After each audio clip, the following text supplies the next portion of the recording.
Esta, si no mal recuerdo, es la quinta sesión que nos compartirá el Consejo Consultivo Ciudadano para la Política de Población.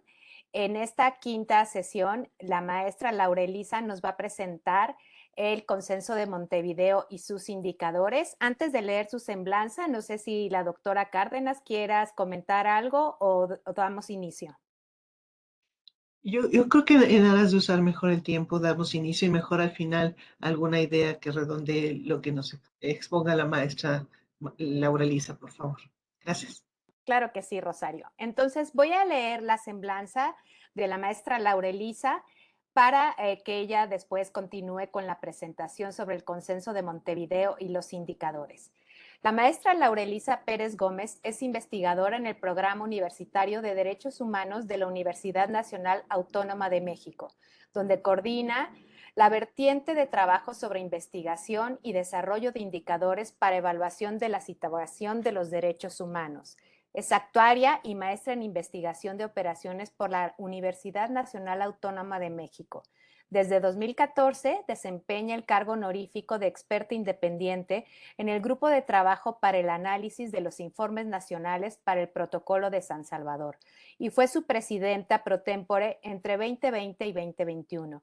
Es autora de diversos volúmenes sobre indicadores para derechos humanos e investigaciones especializadas sobre políticas públicas con perspectiva de derechos. Ahora le cedo el uso del micrófono y de la pantalla a la maestra Laurelisa Pérez. Adelante, Laurelisa.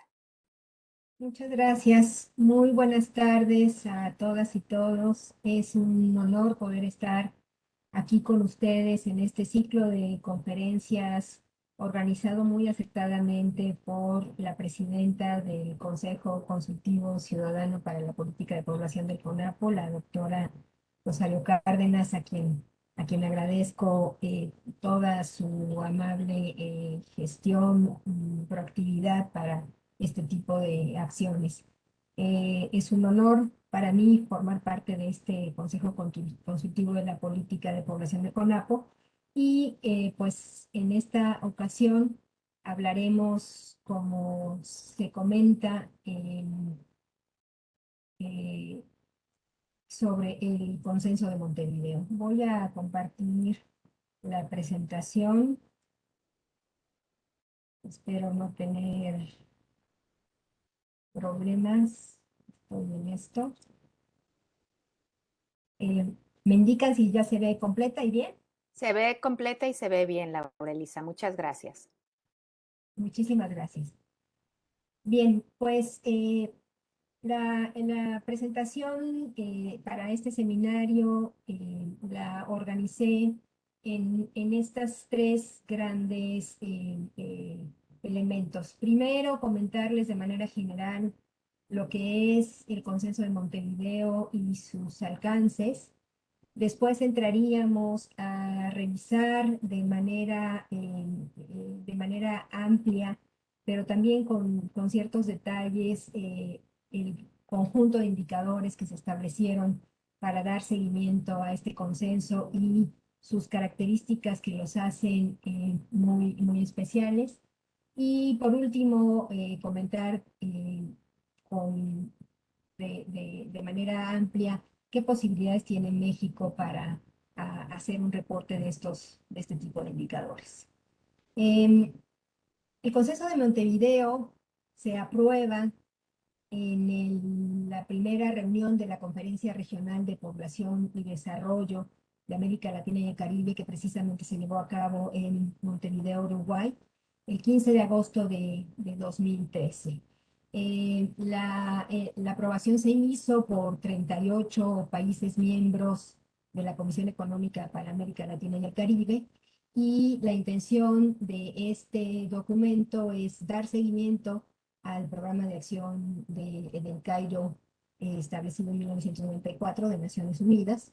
Y bueno, es un documento central en relación a las acciones establecidas y acordadas a nivel regional para población y desarrollo. Los alcances de este consenso es precisamente, como decía, reforzar la implementación de todos los asuntos de población y desarrollo después de 2014, establecer un marco general y precisar y poner el énfasis en ocho temas prioritarios. Y en este documento se acuerdan más de 120 medidas relevantes. La intención entonces es que el Consenso de Montevideo permita una integración plena de la población y su dinámica en el desarrollo sostenible, que el consenso sea también un marco general de políticas públicas y acciones necesarias para objetivos relevantes como la erradicación de la pobreza, la exclusión y la desigualdad. Y además el consenso se construye a partir de una visión donde la aplicación de un enfoque de derechos humanos con perspectiva de género intercultural sea central en el tratamiento de los asuntos de población y desarrollo, considerando también la garantía de un patrón de producción y consumo sostenibles. Me gustaría destacar algunos principios generales, dos en particular, que nos muestran cómo el Consenso de Montevideo es un documento central y, como dice la maestra Gabriela Rodríguez, presidenta de CONAPO, la agenda más avanzada en términos de población y desarrollo. Eh, el, el, el principio general que está siguiendo el Consenso de Montevideo es tomar en cuenta la universalidad, igualdad, transversalidad, integralidad, inclusión, solidaridad, equidad y dignidad de los derechos humanos. Es decir, es una agenda de población y desarrollo, pero es una agenda que está fundamentada en derechos humanos. Y es una agenda que permite además poder destacar y poner en el foco de la atención a grupos específicos en condiciones de vulnerabilidad o en condiciones específicas de atención. Además, entre estos principios generales, el consenso considera que la participación de todas las personas habilitando sus voces es esencial para el avance del desarrollo sostenible. Y además que es muy importante consolidar instituciones resilientes de manera tal que éstas den sustento a la inclusión social y económica y a la sostenibilidad. Digamos que a partir de ese marco general, los 8 temas prioritarios son los que vamos a ver a continuación. El primer tema se refiere a los derechos, necesidades y demandas de niños, niñas, adolescentes y jóvenes, y el consenso pretende garantizar oportunidades para tener una vida libre de pobreza y de violencia, sin ningún tipo de discriminación, invertir más en la juventud, especialmente en educación pública, así como implementar programas de salud sexual y reproductiva de manera integral. Y además dar prioridad a la prevención del embarazo en la adolescencia y eliminar el aborto inseguro, entre otras acciones prioritarias.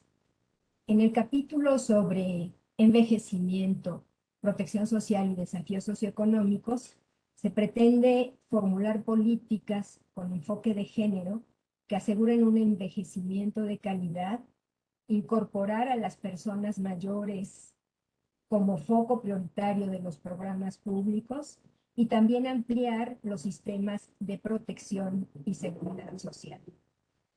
El tercer capítulo, grupo prioritario, se refiere al acceso universal a los servicios de salud sexual y reproductiva, donde la intención es promover políticas públicas que aseguren que las personas puedan ejercer sus derechos sexuales y tomar decisiones al respecto de manera libre y responsable, con respeto a su orientación sexual, sin coerción, discriminación ni violencia, y también garantizar el acceso universal a los servicios correspondientes. El siguiente capítulo refiere a la igualdad de género. Y su intención es cumplir con el compromiso de incrementar los espacios de participación igualitaria de las mujeres en la formulación de las políticas en todos los ámbitos del poder público. También hacer efectivas las acciones preventivas que contribuyan a la erradicación de todas las formas de violencia contra las mujeres y las niñas, y también garantizar la corresponsabilidad del Estado, el sector privado, la comunidad, las familias, las mujeres y hombres en el trabajo doméstico y de cuidado no remunerado, integrándolo en los sistemas de protección social. El capítulo sobre migración internacional y protección de los derechos de todas las personas migrantes busca garantizar la plena inclusión de todos los asuntos relacionados con este fenómeno en las agencias y estrategias mundiales, regionales y nacionales para el desarrollo post-2015. Dada su formulación en 2013, estaba formulado en estos términos, todavía no estaba lista la Agenda 2030, entonces se denominaba todavía, las propuestas estaban formuladas en términos de las acciones post-2015.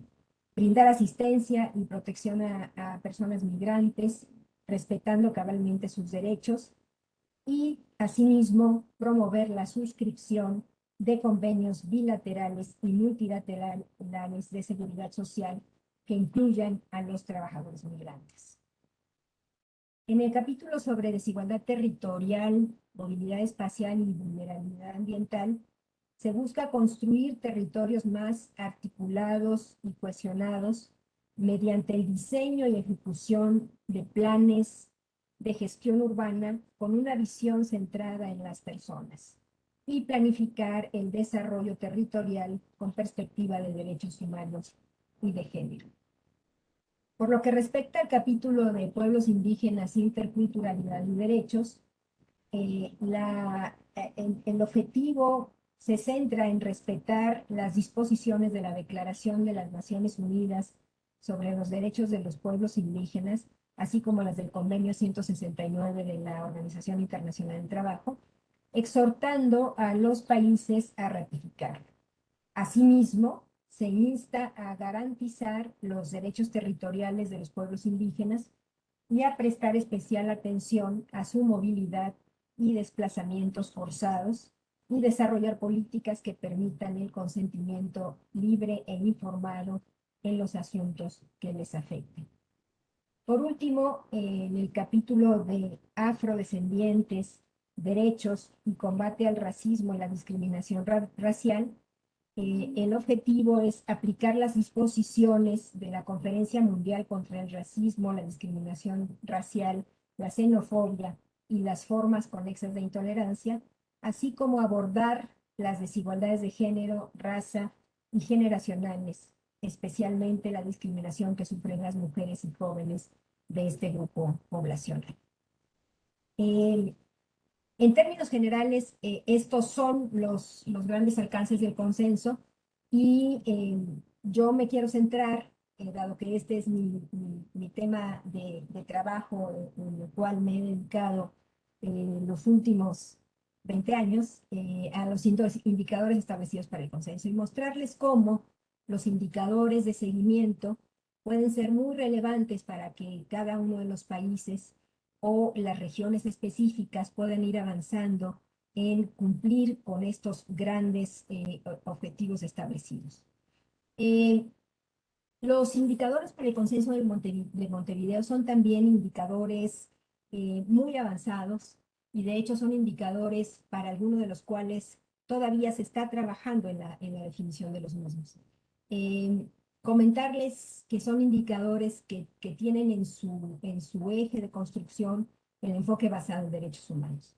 Y este enfoque basado en derechos humanos tiene un sustento metodológico importante que se viene dando tanto en el sistema universal como en el sistema interamericano de derechos humanos, pues ambos sistemas tienen establecidas una metodología donde el cumplimiento de los compromisos internacionales de derechos humanos se hace a través de indicadores.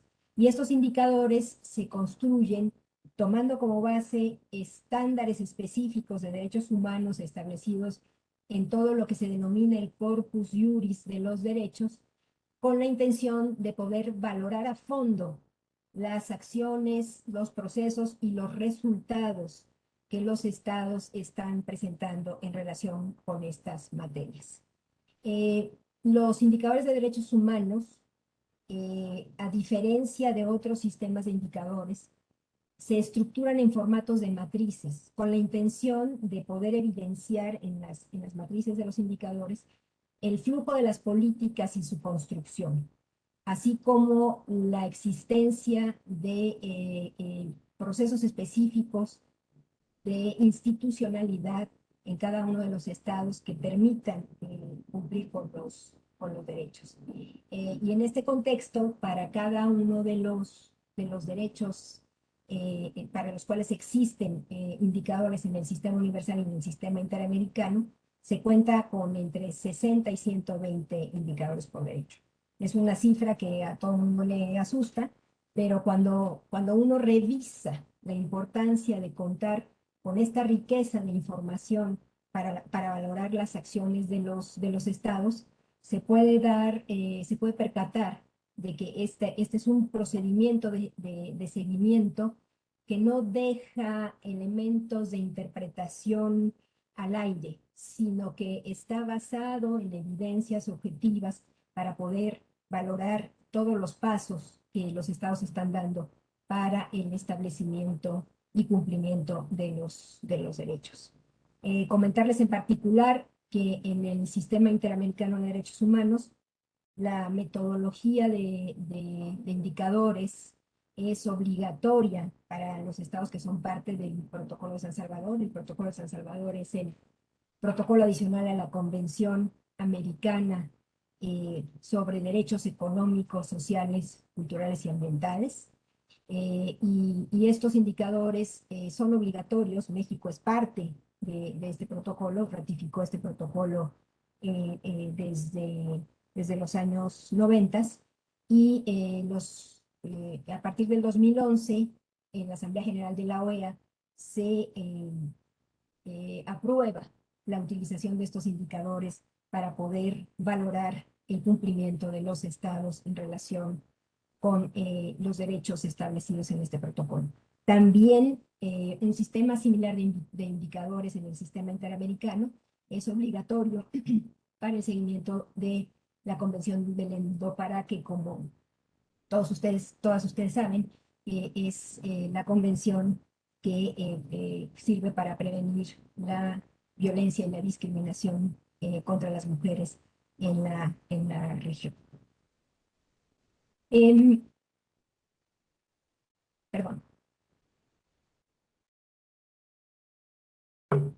Entonces, para construir estos indicadores, decíamos, las metodologías se basan en un conjunto importante de estándares establecidos en los documentos correspondientes. En el caso del Consenso de Montevideo, los documentos principales son precisamente el propio consenso que está disponible. Todos estos documentos están disponibles en la página de la CEPAL.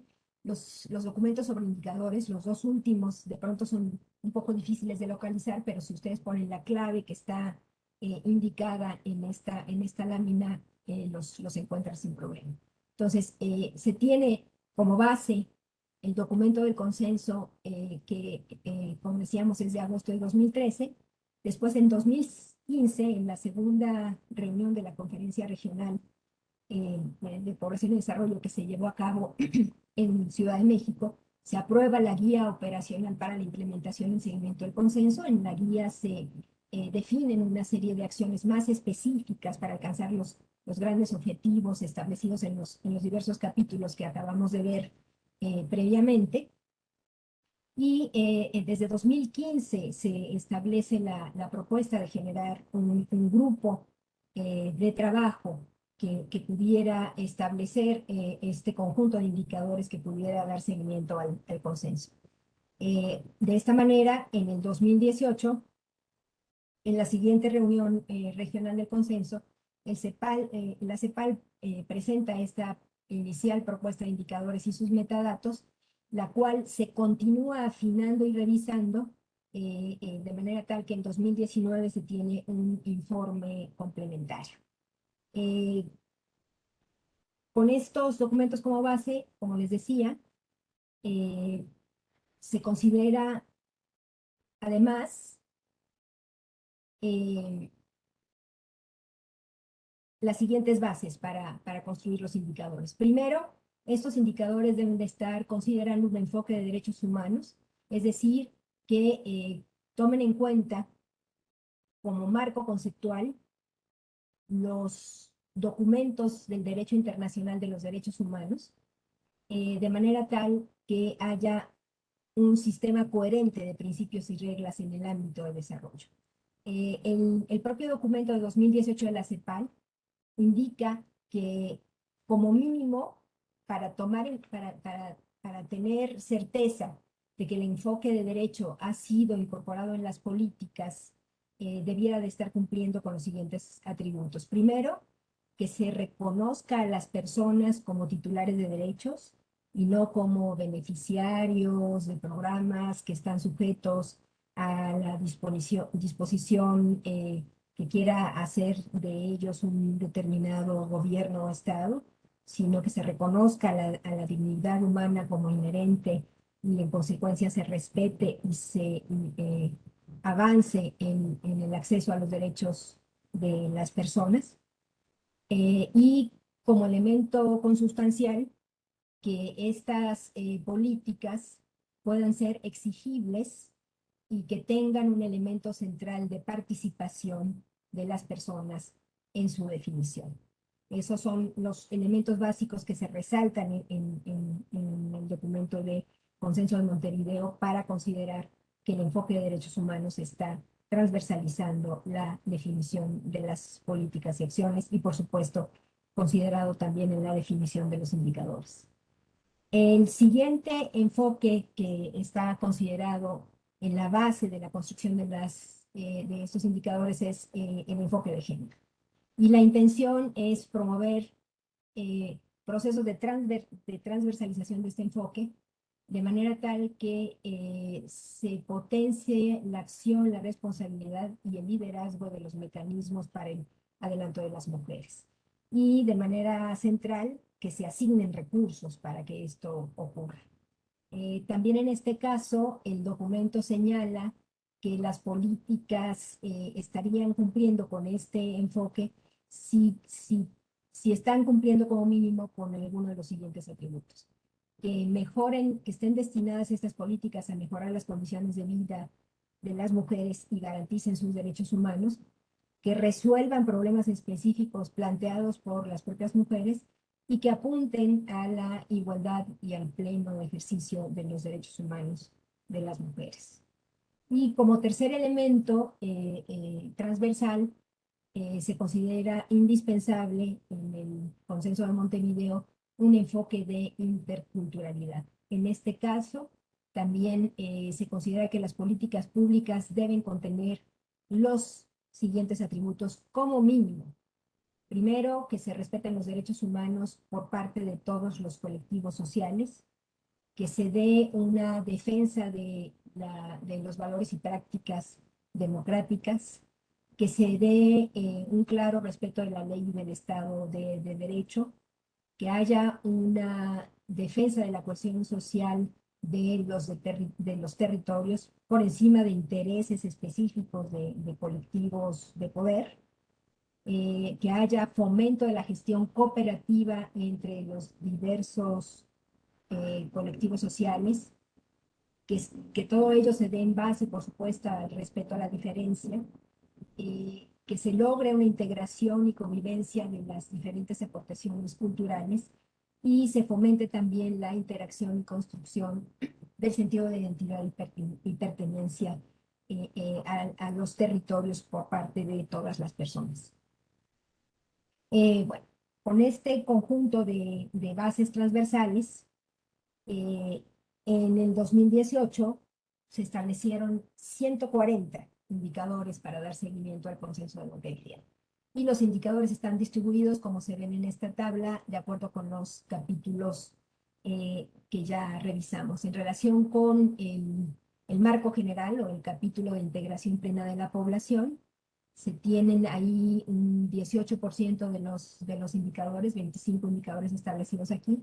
Este conjunto de indicadores tiene también, retoma varios indicadores establecidos en la Agenda 2030 de los Objetivos de Desarrollo Sostenible, porque uno de los mandatos para este grupo de trabajo que diseñó los indicadores del consenso era que se generara también una coherencia e interrelación con la Agenda 2030. Entonces, en este capítulo, en estos 25 indicadores, la mayoría de ellos responden a la formulación ya establecida para indicadores de la Agenda 2030. Y así tenemos otros indicadores para todos los otros capítulos, donde sí hay una cierta diferencia en relación al número de indicadores establecidos en cada caso, que responde sobre todo al avance social y técnico en estos temas. No es que, por ejemplo, los afrodescendientes o la agenda de envejecimiento tengan menor relevancia, pero lo que sí ocurre en esta distribución de los indicadores es que hay más elementos de donde echar mano para las otras agendas. No obstante esto, vamos a ver a continuación que en todos los casos, en todos los capítulos, los temas que se están tratando y el tipo de indicadores que se están proponiendo son de gran relevancia. A continuación, tengo una serie de láminas donde va a ser difícil que ustedes lean los detalles de los indicadores. Son los nombres de los indicadores tal cual están establecidos en el documento. La intención era dejárselos aquí a la mano para que los tuvieran y los pudieran revisar, y no que ustedes puedan leer todos los detalles en este momento. Solo quiero hacer énfasis en que los aspectos que se están tratando de cubrir son precisamente aquellos centrales de los objetivos, y que varios de estos indicadores tienen una narrativa especial. Como decíamos, en el caso del primer capítulo, el capítulo marco del consenso que habla sobre la integración plena de la población, muchos de estos indicadores provienen del marco de objetivos de la Agenda 2030.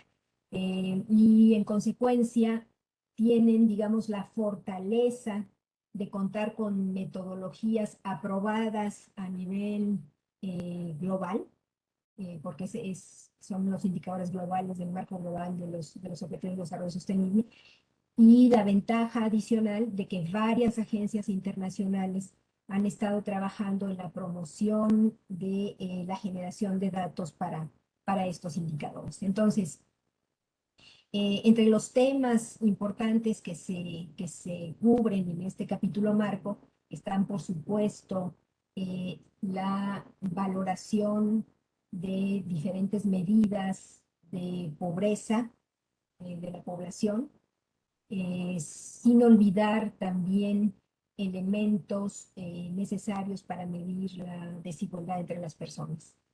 Los 4 primeros indicadores son medidas de pobreza. El coeficiente de Gini nos permite tener una idea general de temas de desigualdad. En este capítulo también se incluye la búsqueda de medición de cuál es el nivel de acceso de la población a servicios básicos, incluyendo agua, saneamiento, electricidad, etcétera. Se busca medir también el gasto público en servicios esenciales.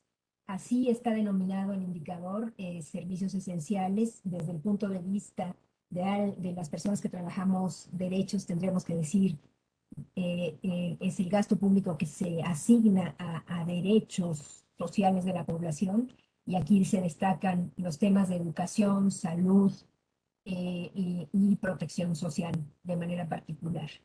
Después hay un conjunto de indicadores que permiten medir diversos aspectos relativos a salud, aspectos muy generales de salud, como la esperanza de vida, y luego un conjunto de indicadores sobre elementos esenciales de la evolución del empleo de la población. Es decir, este capítulo está tratando de revisar cuáles son esos puntos centrales que la población de cada país debe tener para poder desarrollarse con una visión de cumplimiento de sus derechos humanos. Eh, Tenemos entonces, decía yo, indicadores sobre empleo informal, desempleo. Después hay elementos sobre sostenibilidad en relación a mediciones de población que se ve afectada por desastres, porcentajes de tierras degradadas en relación a la superficie total del país que se esté valorando.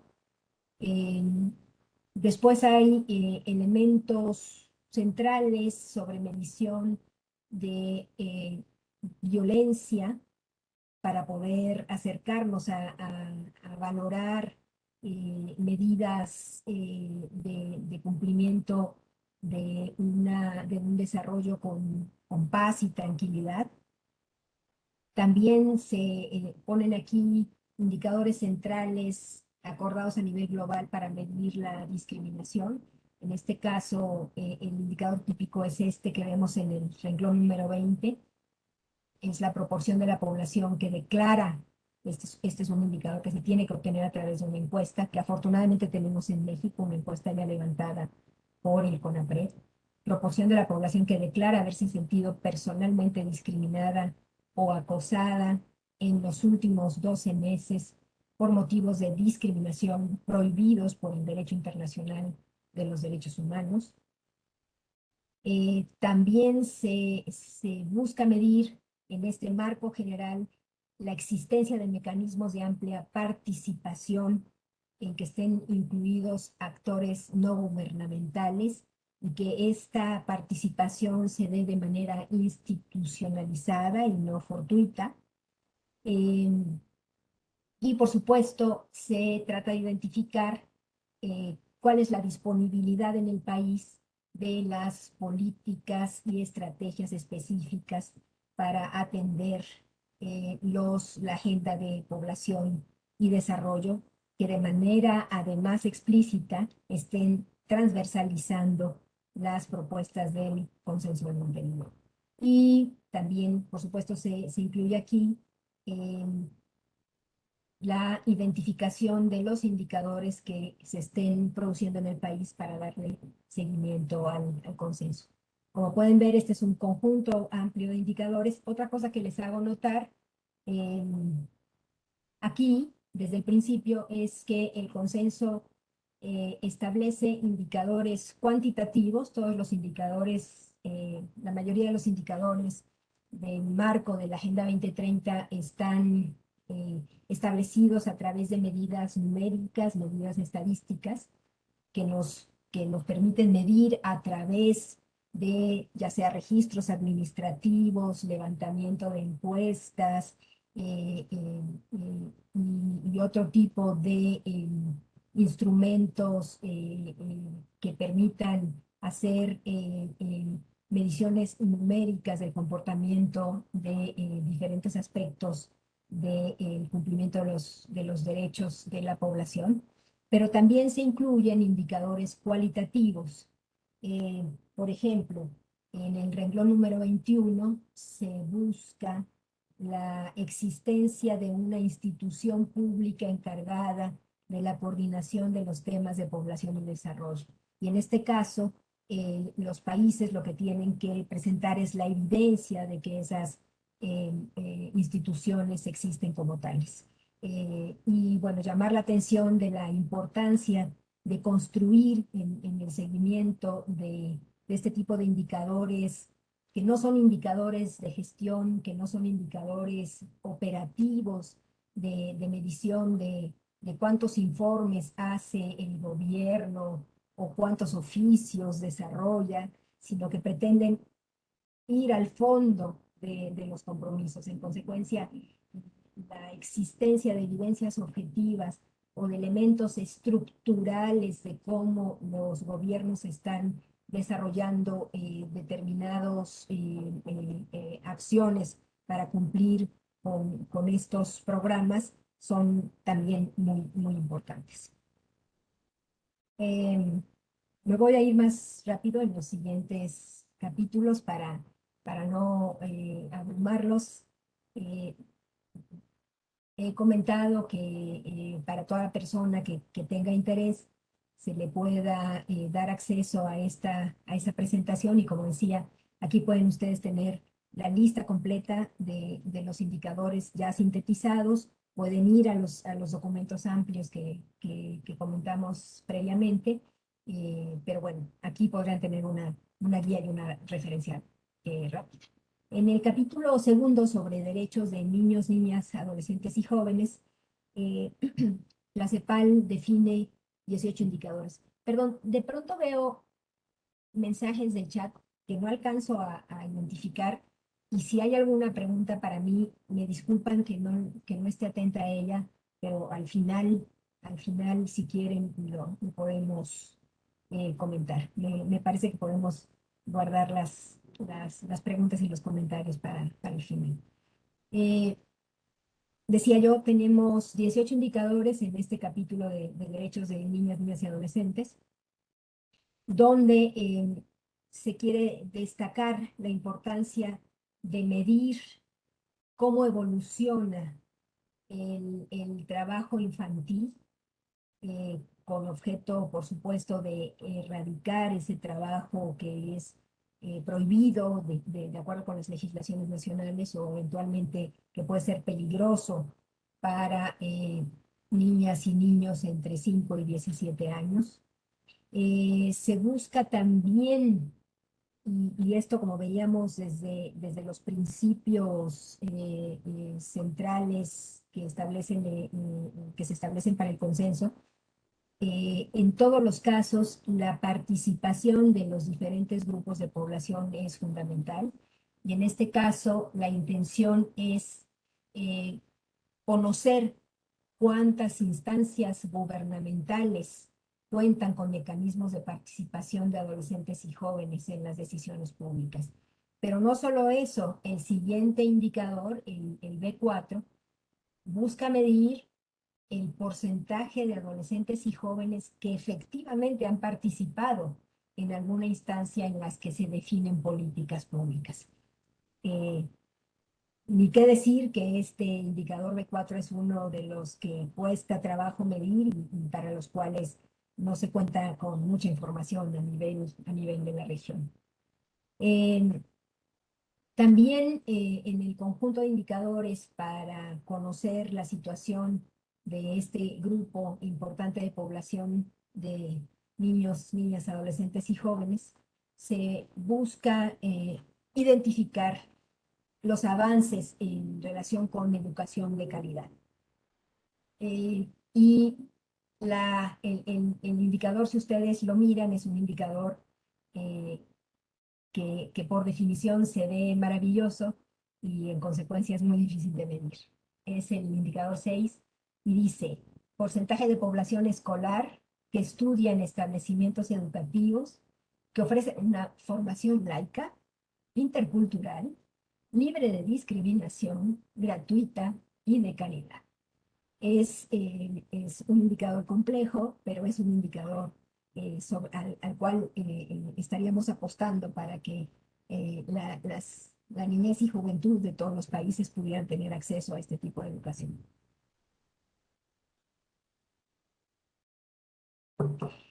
También entre los indicadores del Consenso de Montevideo, que sorprendentemente no están en los indicadores de los Objetivos de Desarrollo Sostenible, está este indicador importantísimo que mide un fenómeno fundamental en nuestros países de América Latina y el Caribe.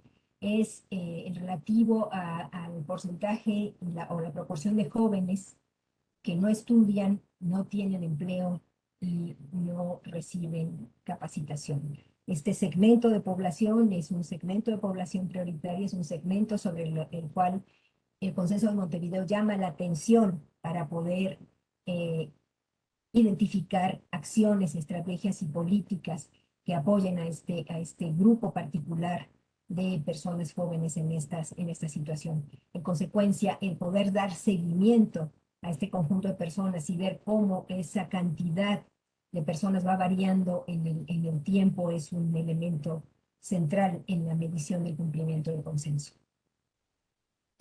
Otro de los elementos, por supuesto, es la posibilidad de que se cuente con un currículum oficial en educación integral para la sexualidad.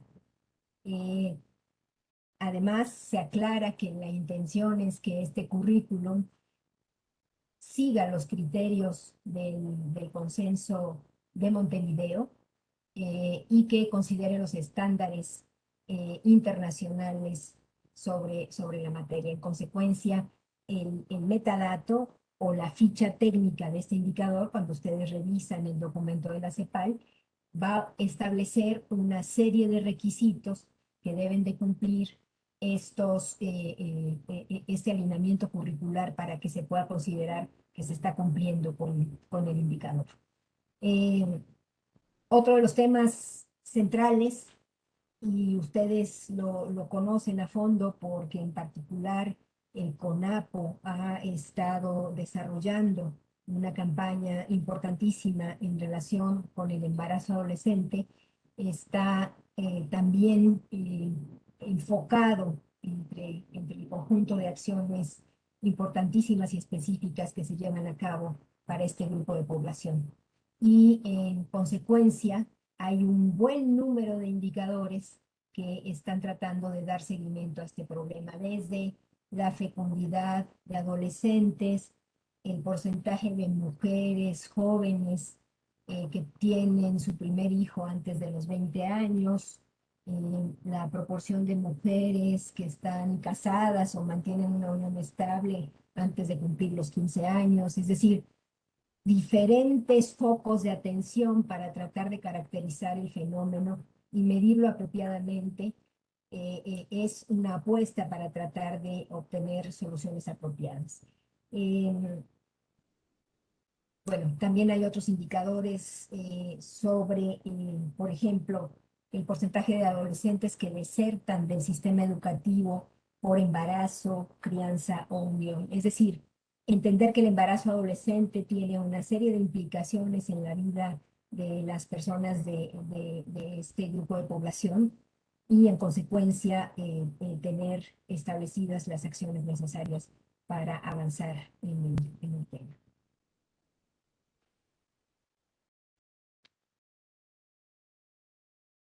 En el capítulo C sobre envejecimiento hay 8 indicadores establecidos, donde se destaca en principio tratar de llevar a cabo la medición de las acciones y los protocolos específicos de atención que se tienen a favor de las personas mayores. En particular, en el caso de las personas mayores, el tema de seguridad social es central, la posibilidad de que las personas mayores puedan tener un fondo, un recurso al cual acudir en el momento del retiro o en el momento en que tienen alguna eventualidad en la vida es fundamental.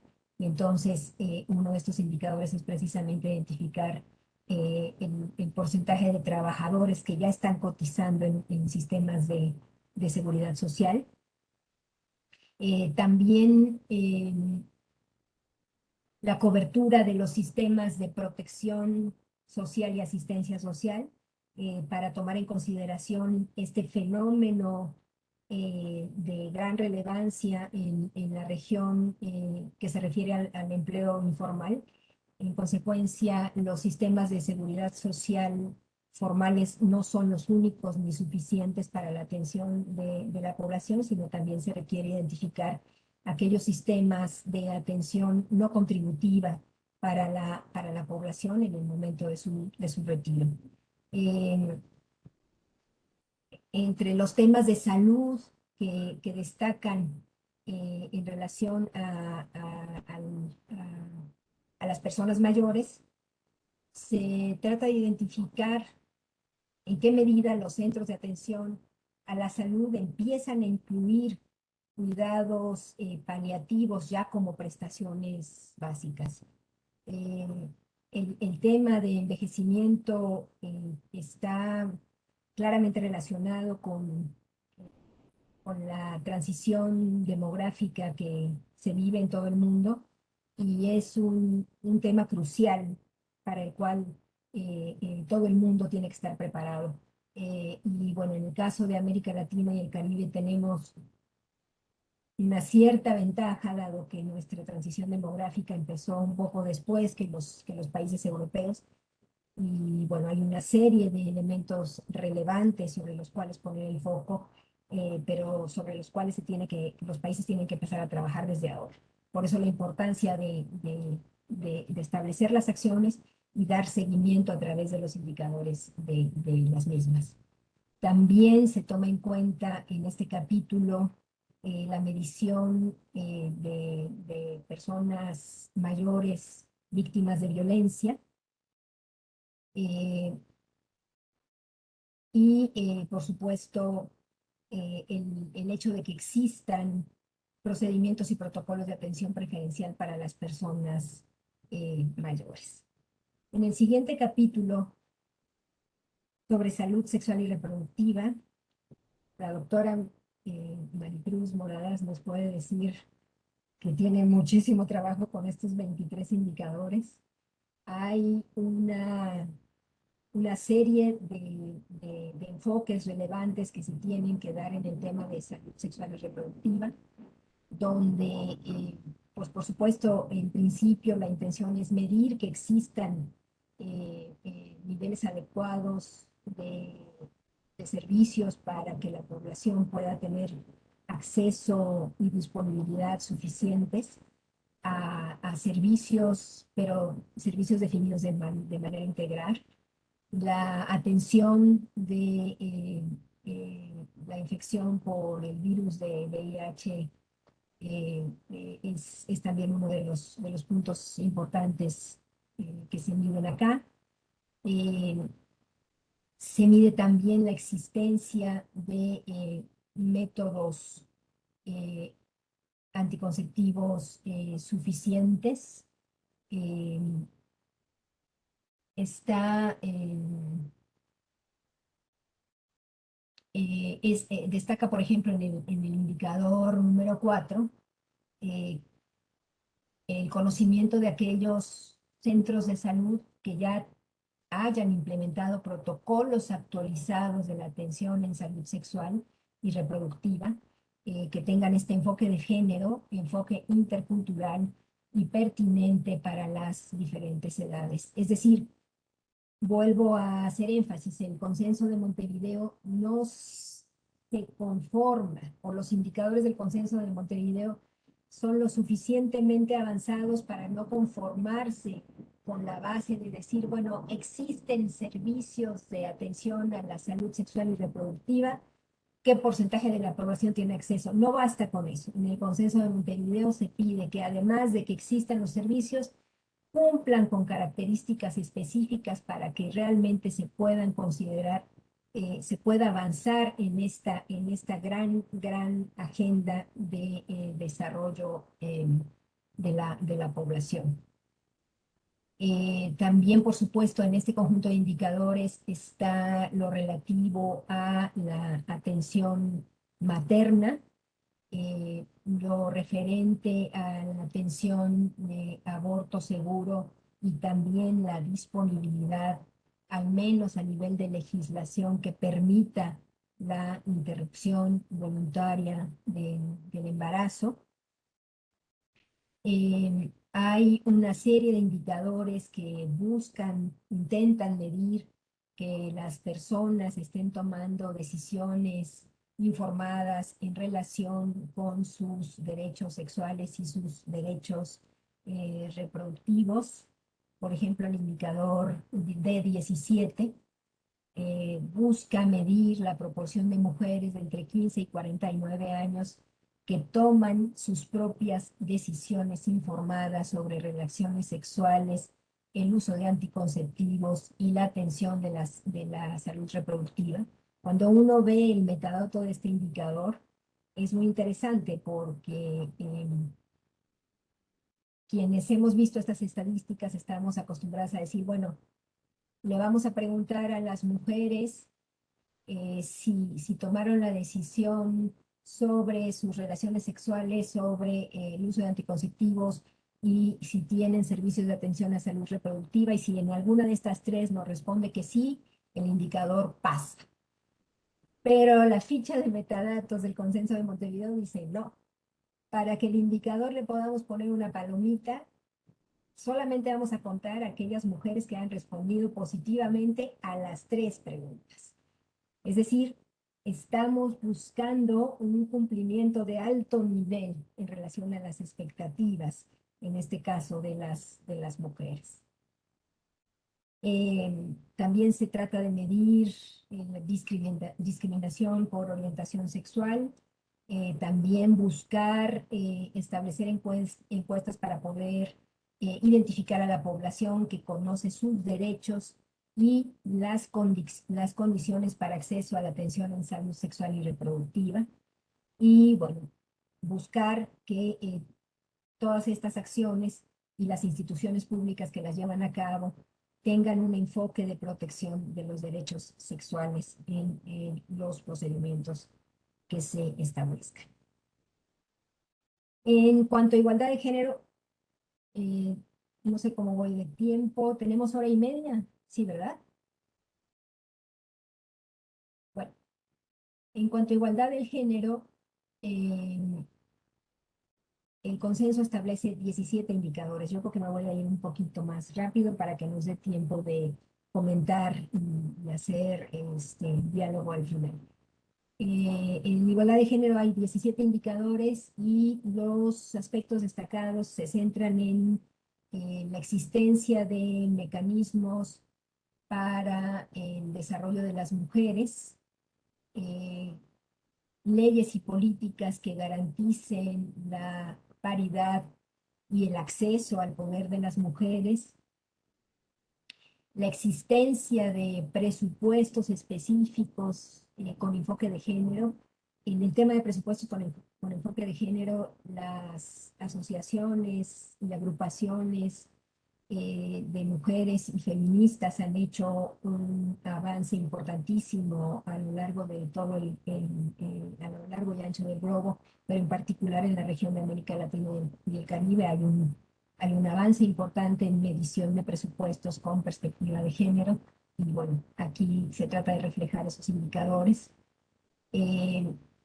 Uno de los elementos centrales en igualdad de género es empezar a medir, no empezar, sino continuar la medición del trabajo doméstico. Ahí tengo un error de dedo, y de cuidados no remunerado, eh, que está dando lugar a la creación de estos sistemas nacionales de cuidado, donde además en el caso de América Latina y el Caribe tenemos pues un avance relevante. Y en particular en México, como muchos de ustedes seguramente saben, se está trabajando ya la ley para el Sistema Nacional de Cuidados.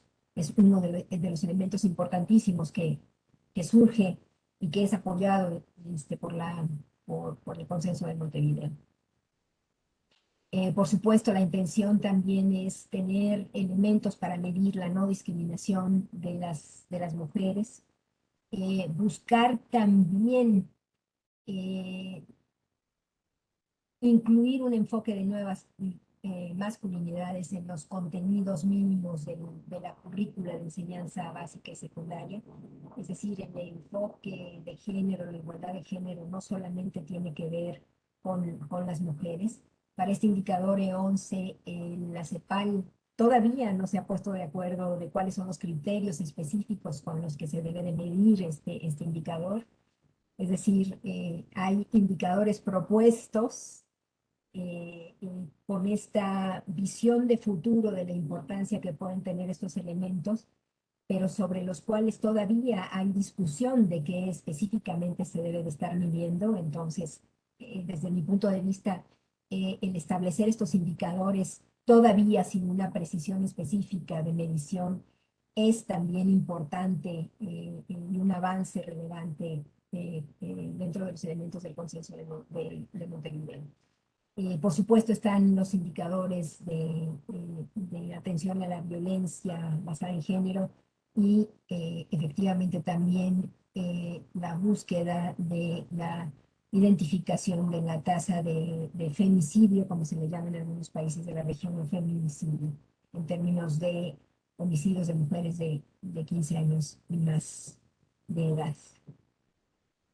Em, Ya casi terminamos. En el capítulo de personas migrantes hay 9 indicadores establecidos y los aspectos destacados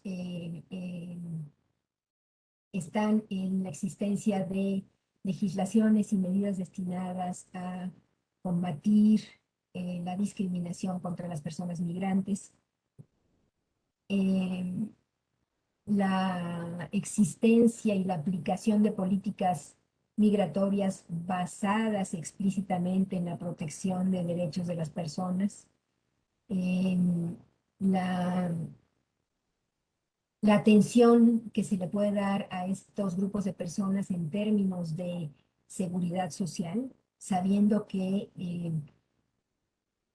existe a nivel internacional el Convenio Multilateral Iberoamericano de Seguridad Social y en consecuencia la importancia de estar cumpliendo con esta atención para las personas migrantes. La valoración de cuál es el volumen de niñas y adolescentes que están viajando de manera no acompañada o migrando de manera no acompañada, la disponibilidad de servicios de tratamiento para infecciones de transmisión sexual y anticoncepción de emergencia. Y por supuesto, este fenómeno gravísimo que se da precisamente en el contexto de la migración sobre trata de personas, buscando que este fenómeno se mida no solamente de manera general, sino desglosado por sexo, por edad y por tipo de explotación, ya sea laboral, sexual, etc.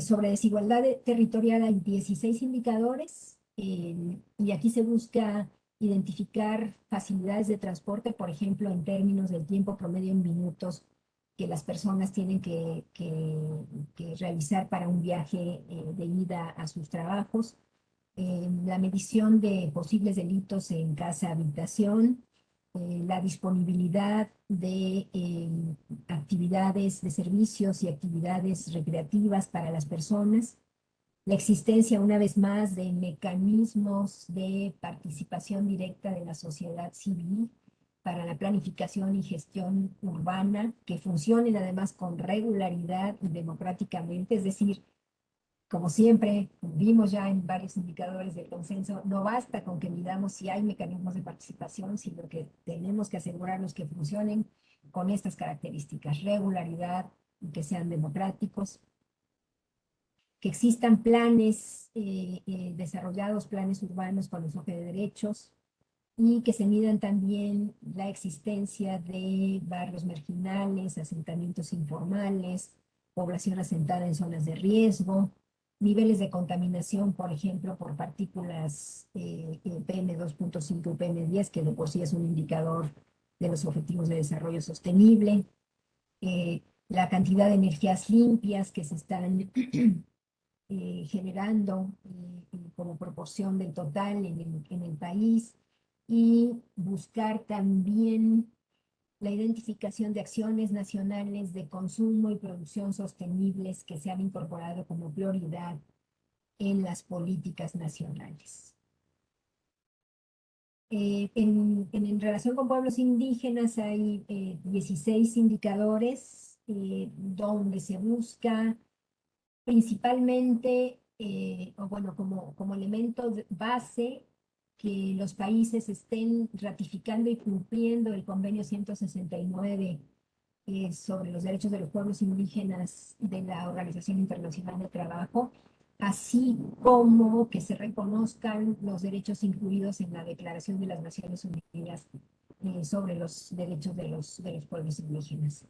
Eh, Otro de los elementos que se miden son la existencia de espacios de participación institucionalizados, por supuesto, el porcentaje de proyectos de industrias extractivas en particular y otras grandes inversiones que han sido sujetos a consulta previa, libre e informada de los pueblos indígenas y que se cuenta con la anuencia de los mismos, es decir, no solo se hizo la consulta, se obtuvo una anuencia de los pueblos para llevarlos a cabo. Evidentemente, la proporción del gasto público que se esté destinando a las acciones dirigidas a garantizar los derechos de los pueblos indígenas. También la búsqueda de medir aquellas poblaciones indígenas en peligro de desaparición. También el desplazamiento de poblaciones indígenas, aspectos relativos al acceso a servicios de salud, en particular a servicios de salud sexual y reproductiva, con características interculturales. Y después una serie de elementos que permitan mejorar la identificación y precisión de estos grupos, en particular conociendo si las fuentes de datos están incluyendo autoidentificación indígena.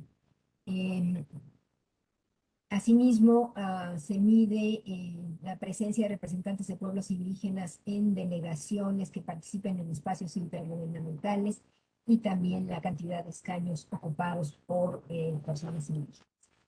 Y por último, en el capítulo de afrodescendientes hay 8 indicadores similares en términos conceptuales a los indicadores para pueblos indígenas. En este caso, se está buscando identificar si los países cuentan con estrategias para dar cumplimiento a la declaración y programa de acción de Durban, la existencia de un mecanismo que pueda ser rector de las políticas de igualdad racial. Se mide también el gasto público específico establecido para estos pueblos, la existencia de servicios de salud sexual y reproductiva también con esta visión intercultural, la característica también de autoidentificación en las fuentes estadísticas correspondientes, y por supuesto los mecanismos que garantizan la plena participación de las personas afrodescendientes y la cantidad de escaños en los parlamentos que están siendo ocupados por las personas de estos grupos. Bien, pues esos son en términos muy generales, los 140 indicadores que están establecidos para la medición del consenso de Montevideo. Ahora comentar algunas de las noticias recientes de la Conferencia Regional de Población y Desarrollo que se llevó a cabo en Santiago de Chile justo en el pasado junio de este año. Se ratifica y se tiene como resolución en la identificación de este rol estratégico del Consenso de Montevideo como marco de implementación de acciones que van a contribuir a dar respuesta a estas grandes problemáticas que ya existían en relación con estos grupos prioritarios de población, pero también como acciones que son relevantes para dar respuesta a las repercusiones de la pandemia de COVID-19 en relación con el cumplimiento de los derechos de todas las personas. Los países acuerdan en esta reunión también reforzar el cumplimiento de las medidas prioritarias del consenso con acciones específicas, con asignación de recursos, con mecanismos institucionales que permitan su implementación y seguimiento. También acuerdan poner énfasis en el fortalecimiento de sistemas nacionales de estadísticas sociodemográficas y vitales. Perdón, me regreso un poco.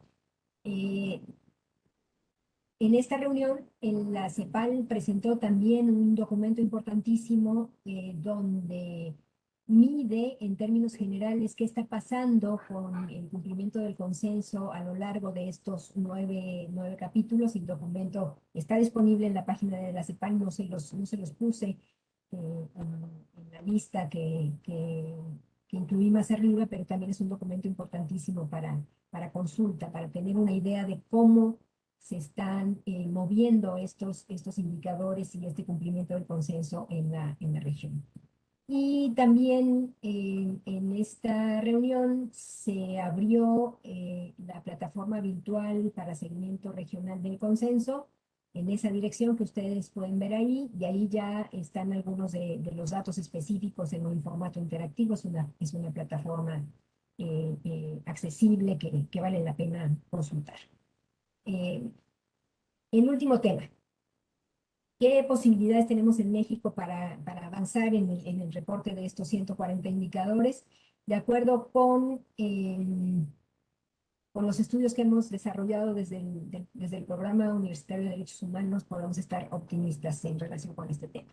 De entrada, entender que los indicadores del consenso de Montevideo no se han reportado de manera sistemática por parte de México.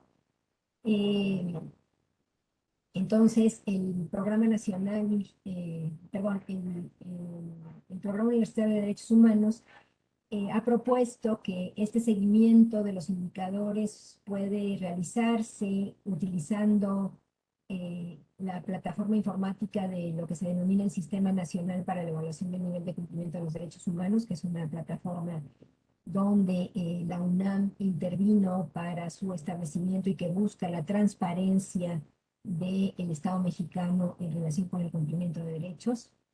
Y como decía, hemos identificado que hay un alto nivel de factibilidad para que México presente evidencias de cumplimiento o no cumplimiento, depende de cada indicador, en el corto plazo.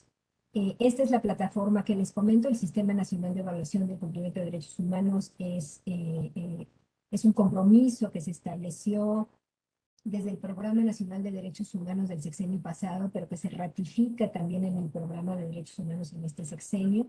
Esta es una plataforma, esa es la dirección, que está habilitada desde el 2016 y en principio se habilita para dar respuesta a la construcción de los informes para el cumplimiento del protocolo de San Salvador. En consecuencia, esta plataforma tiene, por lo pronto, información para estos 8 derechos: seguridad social, medio ambiente sano, beneficios de la cultura, trabajo, derechos sindicales, salud, educación y alimentación adecuada.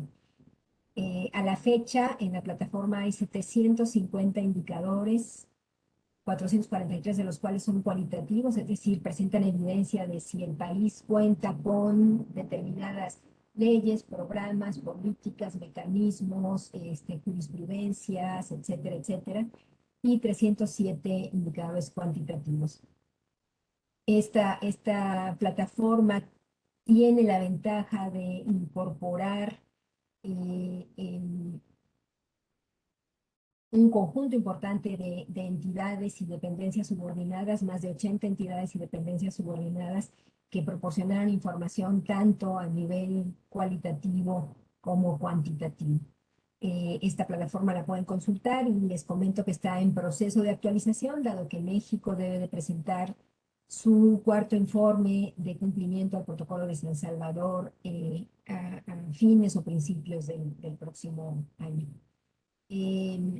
Identificamos, en conjunto con la Secretaría de Gobernación, que la plataforma tiene la flexibilidad suficiente, y este es un diseño, como le llaman los informáticos, un mock-up, que podría mostrar también dentro de los indicadores establecidos, también indicadores para dar seguimiento a acuerdos internacionales. El Programa Universitario de Derechos Humanos también ha tratado de impulsar la posibilidad de que México suba aquí un conjunto de indicadores para dar seguimiento al acuerdo de Escazú. Entonces estaríamos teniendo, además de los indicadores del protocolo de San Salvador que ya están los de Consenso de Montevideo, Acuerdo de Escazú, y eventualmente esto está en cartera desde hace tiempo, pero es un poquito más complicado, indicadores para derechos civiles y políticos. En particular, en el caso del Consenso de Montevideo, el análisis que llevaba a cabo el Programa Universitario de Derechos Humanos de estos 140 indicadores nos mostró que, bueno, de entrada, 25 indicadores que están alineados directamente con los Objetivos de Desarrollo Sostenible ya están disponibles en el sistema de información de los ODS del INEGI. Identificamos que 32 indicadores cualitativos, para 32 indicadores cualitativos se cuenta con evidencias para documentar su cumplimiento. En 53 indicadores cuantitativos adicionales también identificamos alguna fuente pública disponible y un subgrupo adicional de indicadores con mayor dificultad para su reporte puede tener algunos desafíos, pero también un cierto avance. Llegamos a la conclusión.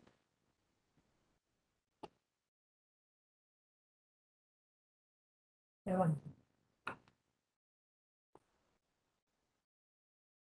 Llegamos a la conclusión de que del orden de 76 indicadores se podrían incorporar en el SNED en un corto mediano plazo con estas características, ¿no? 5 indicadores de CIOTS, 29 indicadores cualitativos, 22 indicadores, perdón, 22 indicadores con cierta dificultad relativa, pero que ya tienen información.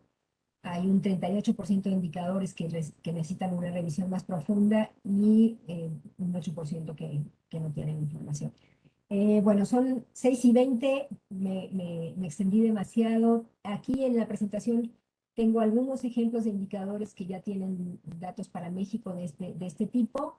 Los pueden ver aquí. Aquí está la dirección de donde pueden identificar todos los indicadores del el Sistema de Información de los ODS de México. Es una página de acceso mnemotécnico muy sencillo, es Agenda 2030 MX, y ahí pueden encontrar los indicadores con gráficas y detalles adicionales. Y más adelante hay elementos de otros indicadores que ya están en el SNED y que no necesariamente medimos en otros lados, y otros ejemplos. Y pues les agradezco muchísimo toda su atención y espero no haberlos aburrido con esta plática en la que prometí dejar más tiempo para el diálogo. Disculpen. Gracias. Muchas gracias, maestra Laurelisa, por tu presentación, por tu amplio panorama acerca de los indicadores y la forma en que tendremos que reportarlos y construir estos.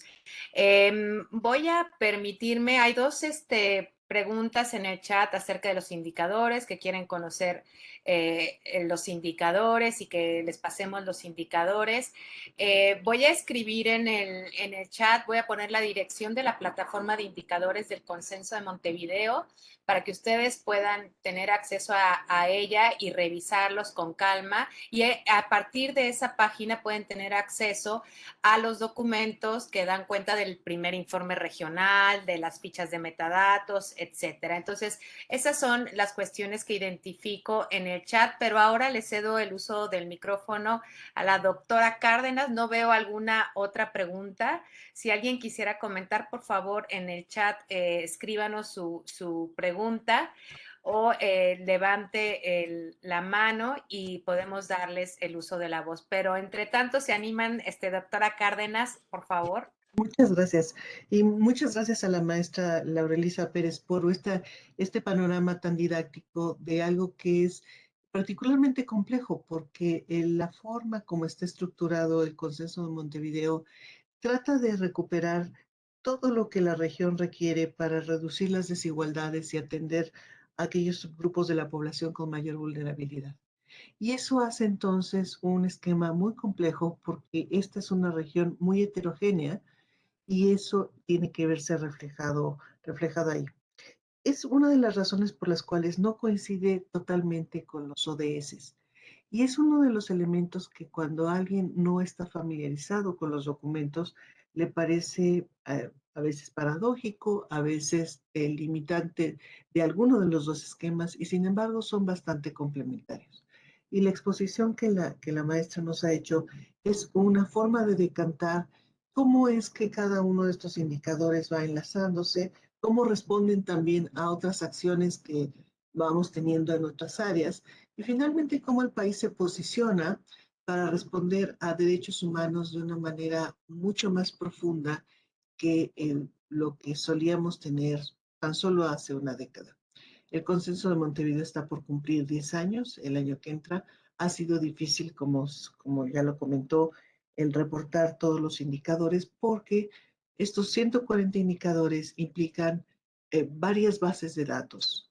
En alguna no necesariamente están todos los que se necesitan y eso entonces ha constituido un desafío para un país que tiene, debemos reconocerlo, una gran tradición en la recolección de información estadística, una gran diversidad de mucha calidad, de una cobertura eh, amplia, y sin embargo, aún así necesitamos trabajar en algunos de los indicadores. No es casual que problemas que ha venido abordando el Consejo Nacional de Población de manera sistemática ya desde hace también varios años estén reflejados en ese consenso, como es el caso de embarazo en la adolescencia o todos los elementos de salud reproductiva, porque va recuperando lo que hace 25 años, hace más de 25 años, el mundo se comprometió a hacer cuando aprobó el Plan de Acción del Cairo. Y lo que vamos sumando es ejercicios que van reflejando de una manera más profunda cómo es que todavía no llegamos a ese mundo que quisiéramos de igualdad, de resolución de estas diferencias y de garantizar que cada persona tiene los, frente a sí las posibilidades de ejercer sus derechos sin obstáculos. El PDF que la maestra muy amablemente nos ha ofrecido dejar como parte de los elementos de estas pláticas es muy útil para complementar lo que la doctora Moradas ha señalado sobre el sitio donde están los documentos originales. Si alguien encuentra que el documento original es un poco árido, entonces puede dirigirse al PDF y de una manera muy sintética ir recuperando los indicadores para cada uno de los capítulos. El capítulo que esté más cercano a su interés será quizá el primero que revise, pero es una manera, esta plática suma a incentivarnos a todos los que estamos involucrados en el área de población a señalar cómo es que podemos hacer uso de ese marco, flexibilizarlo para ir acomodando las experiencias estatales y mucho más locales e inclusive las municipales, e ir viendo cómo nos reflejamos como país en ese mapeo tan amplio que el consenso nos proporciona, y además la plataforma que el Programa de Derechos Humanos ha establecido con el convenio con la Secretaría de Gobernación, entonces hace ese enlace con ODS y evita esta confusión que a veces se tiene sobre por qué tenemos dos mecanismos que corren en paralelo, dos reportes de indicadores de desarrollo que el país está reportando. Y yo dejaría hasta ahí, si es que hay alguna plática, alguna pregunta de quienes nos han acompañado. Ha sido un grupo muy nutrido quien ha estado aquí, muy diverso también, y eso es de darnos mucho gusto, por supuesto.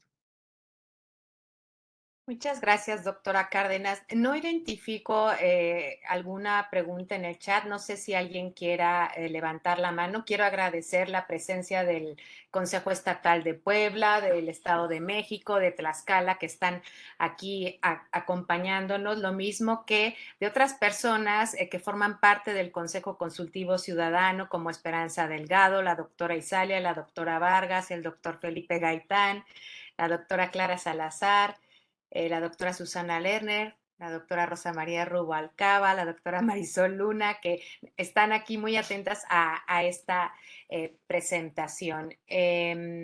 No sé si alguien, también me están ya avisando del Consejo Estatal de Población de Morelos. Qué bueno que están presentes. Esto que ha presentado la maestra Laura Elisa va a ser de gran utilidad para las entidades federativas. Ustedes saben que se está trabajando de manera cercana con ustedes para que podamos construir, revisar y también dar seguimiento a estos indicadores. Desde el Consejo Nacional de Población estamos trabajando directamente con la maestra Laura Elisa y con la Dirección de Política Pública para los Derechos Humanos para tratar también de unir en esa plataforma que tiene la UNAM los indicadores del consenso de Montevideo y que se vean reflejados también en esta plataforma. No sé, maestra, a ver, me parece que llegó, bueno, son felicitaciones para la presentación que has hecho, maestra Laurelisa, y no sé si quieras tú también comentar algo al respecto.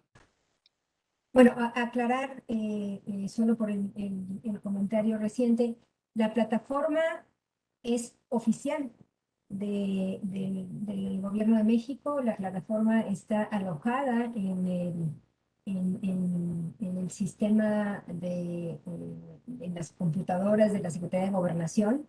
El trabajo que hemos venido desarrollando desde la UNAM con la Secretaría de Gobernación es un trabajo de coadyuvancia en el cual hemos insistido en la importancia de que el Estado mexicano en su conjunto, porque la intención de los indicadores de derechos humanos es no solamente tener información de las acciones gubernamentales, sino también información sobre cómo están avanzando la armonización legislativa, el establecimiento de normas, reglamentos para el cumplimiento de derechos, y también de manera particular, elemento que no está contenido en Consenso en Montevideo, pero que sí está contenido, por ejemplo, en el Acuerdo de Escazú, es el acceso a la justicia.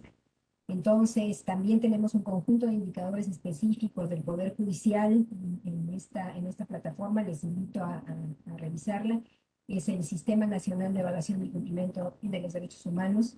Y bueno, es una plataforma que está creciendo y la intención de la UNAM es seguir coadyuvando, impulsando a que el gobierno sea cada vez más transparente y muestre más información en relación con estos elementos. Es, a final de cuentas, por la manera en que están construidos los indicadores de derechos humanos, son herramientas valiosas para revisar cómo las políticas públicas pueden ir mejorando en términos de los estándares de derechos humanos y cumplir con esta transversalización del enfoque de derechos, del enfoque de género y del enfoque de interculturalidad. Espero que esta información haya sido útil para los consejos estatales de población y bueno, pues esperamos poder seguir apoyando. Muchísimas gracias. Sí. Es que hay una pregunta dirigida para cualquiera de las dos, doctora Cárdenas o Laura Elisa, de Elsa Rodríguez, perdón, dice, muchas gracias por esta conferencia y por los comentarios de la doctora Rosario. Quisiera preguntar cómo se involucra el sector salud en el cumplimiento de estos indicadores.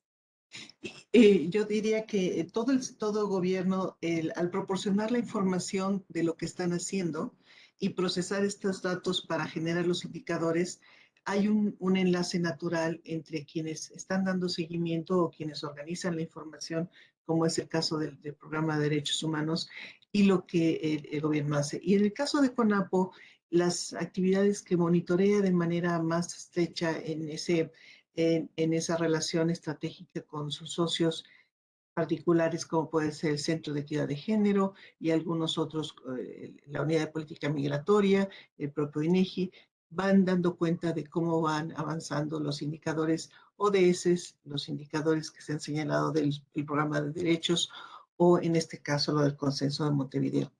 Es así como vamos sumando todos esos elementos para mostrar, hacer el mapeo de los indicadores.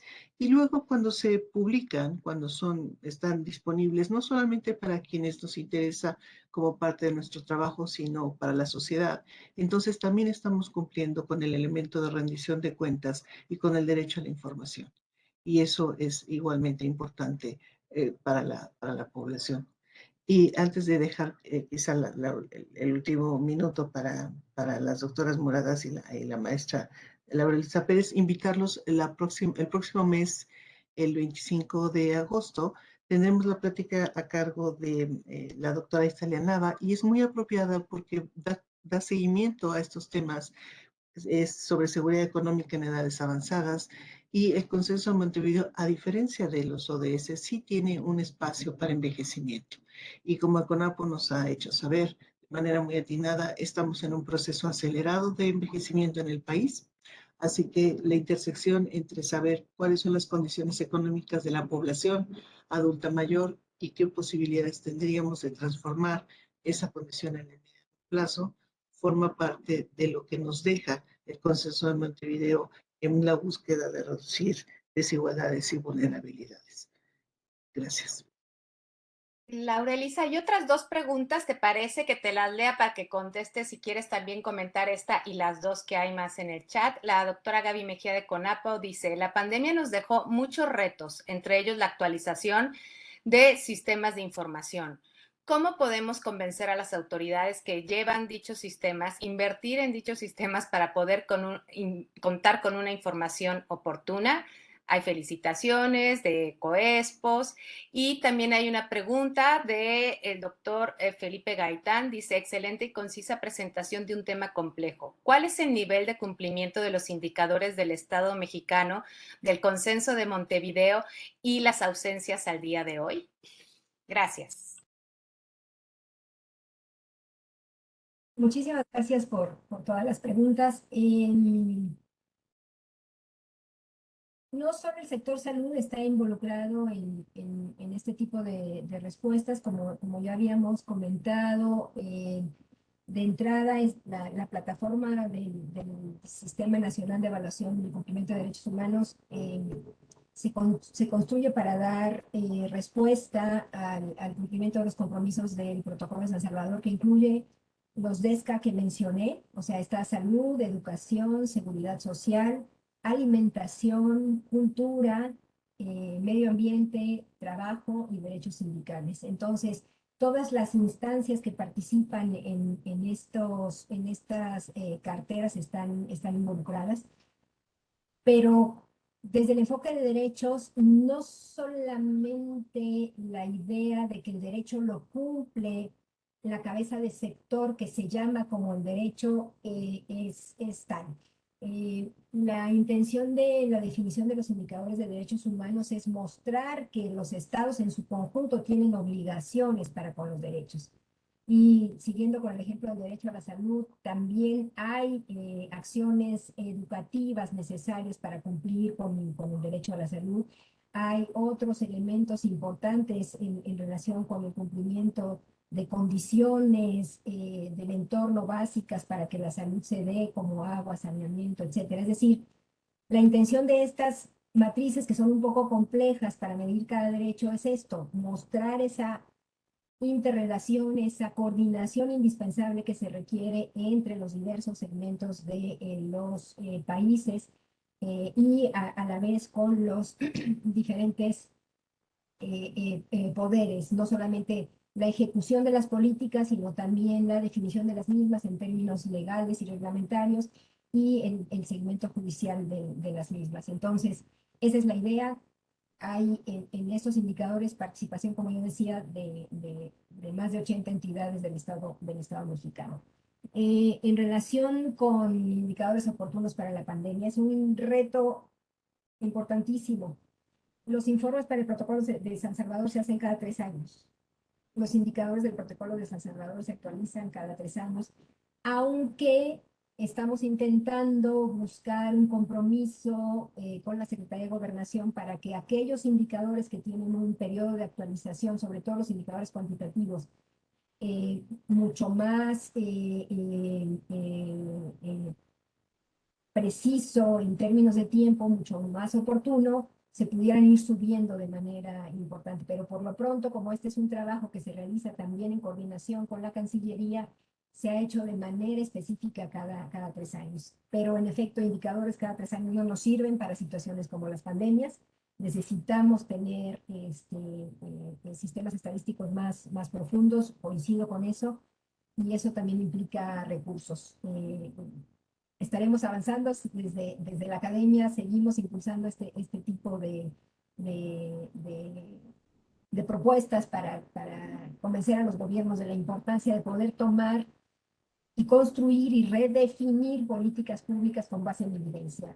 Eso es muy importante y esa es una parte de la agenda que en particular tiene el Programa Universitario de Derechos Humanos de la UNAM. Y la última, el nivel de cumplimiento. Pues si todavía no los tenemos reportados, menos sabemos cómo estamos cumpliendo. Pero en eso estamos. O sea, la UNAM está insistiendo para que podamos subir estos indicadores y el CONAPO tiene toda la disposición para empezar a hacerlo. Y yo creo que vamos a poder empezar a hablar de niveles de cumplimiento muy pronto. Muy pronto. Yo creo que este mismo año podemos tener ya información, cuando menos de estos del orden de 70 indicadores que ya identificamos para los cuales hay información. Muchas gracias. Muchas gracias, maestra Laura Elisa. No veo más preguntas sobre la temática. Pues considero, si no tienen inconveniente, que podemos cerrar la sesión. Les agradecemos de verdad muchísimo a todos por su presencia, también a todas y todos los colegas del Consejo Nacional de Población que se conectaron hoy a esta sesión. Les agradecemos mucho la presencia y muchísimas gracias otra vez, Laura Elisa, por la excelente presentación que nos hiciste sobre los indicadores de Montevideo, y esperemos que pronto podamos hablar sobre el cumplimiento ya de muchos de esos indicadores. Esperemos que así sea pronto. Muchas gracias a todas y todos. Muy bonita tarde para todos. Cuídense mucho. Muchísimas gracias. Un placer poder estar con todos ustedes. Mi agradecimiento es para ustedes. Abrazo. Gracias, Laura Elisa. Gracias, Maricruz. De nada. Buena tarde a todos. Buena tarde. Buenas Bye. tardes.